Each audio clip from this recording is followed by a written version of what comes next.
Hello, welcome to food facts channel. ఇంట్లోనే ఎంతో ఈజీగా టేస్టీగా సేమియా పాయసం చేసుకుందామా అన్న వీడియోకి నేను కూడా ఇంట్లోనే ఈజీగా చేసుకోవచ్చా అని అనుకొని స్టార్ట్ చేశాను.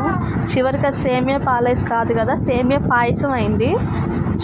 చూడండి మరి వాళ్ళు ఎలా చేశారో మరి నేను ఎలా చేశానో నాకైతే రాలేదు రెసిపీ. మరి నేను చూసిన వీడియోలో మాత్రం పర్ఫెక్ట్గా వచ్చింది. అసలు అది ఐస్ క్రీమ్ లాగా భలేగా వచ్చింది. మరి సేమ్ వాళ్ళు చెప్పినట్టే చేశాను నేను కూడా, కానీ నాకు రాలేదు. అది ఉట్టి సేమియా ఉన్నట్టే ఉంది, సేమియా పాయసం లాగా. మా ఆయన మాటల్లో విన్నాం మనం చేసిన రెసిపీ ఎలా ఉందో. బాగా చెప్పు. సేమియా పాయసాన్ని ఫ్రిడ్జ్లో పెట్టుకొని తింటే ఎట్లా అట్లా చూసారా, అది నిజంగా సేమియా పాయసమే. కాకపోతే దాన్ని మేము ఇంకా ఐస్ క్రీమ్ హోల్స్లో పోసుకొని తాగినట్టుంది. మరి వాళ్ళు చేసింది కరెక్ట్గా మేము చేసింది తప్పు నాకైతే తెలియలే. మాకైతే ఈ రెసిపీ రాలేదు.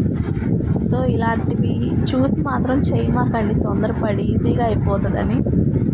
ఇగో మేము అలా చేసే టైం వేస్ట్, ఇంట్లో ఇవన్నీ వేస్ట్.